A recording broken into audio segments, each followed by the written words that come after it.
Cameraman समझ के रखा है क्या ना, स्टैंड ही समझ के रखा है। बस ना बस ना। तुझे भी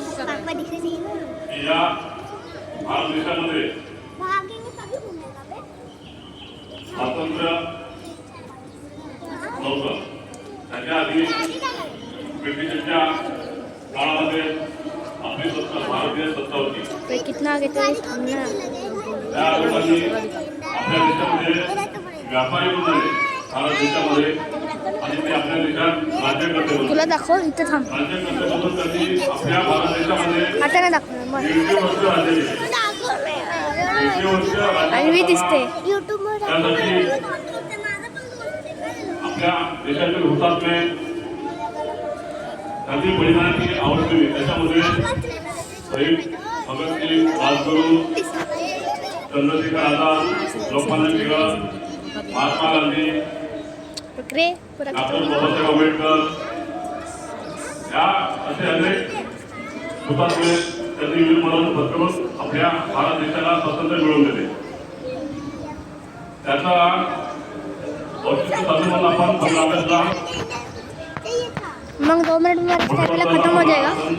2 मिनट में स्टैमिना खत्म हो जाएगा। तसेच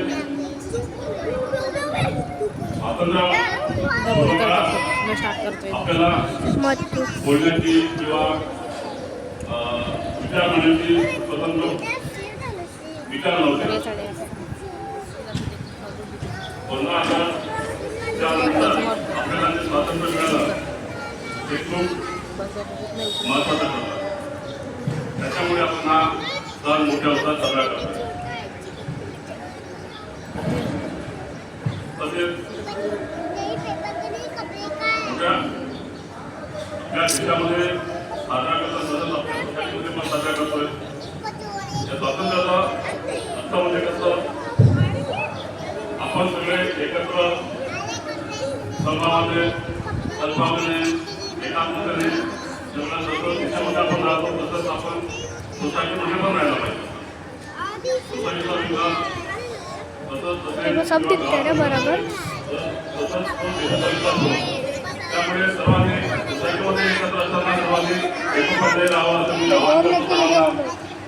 अभी 3 मिनट को सोसायटीची परिसर स्वच्छ इधर से बात करते हैं आणि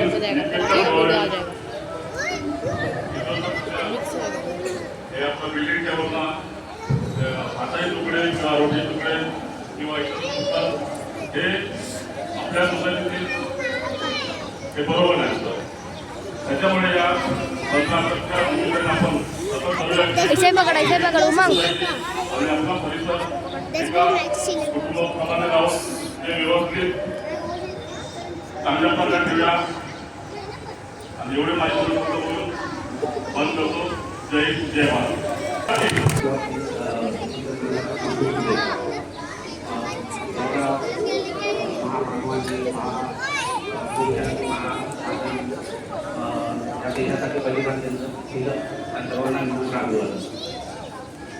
सोसायटी दाखवून आपण झालो स्वतंत्रच्या काळामध्ये कार्यक्रमामध्ये नेहरू होते। आपल्या देशामध्ये खूप तेव्हा दुःखवंत आणि गरीब होते। एक म्हातारी आली आणि तिने नेहरूंना त्यांनी कॉलर पकडली आणि विचारलं की हे स्वतंत्र झालं मला नाही। तर नेहरू त्यांना बोलले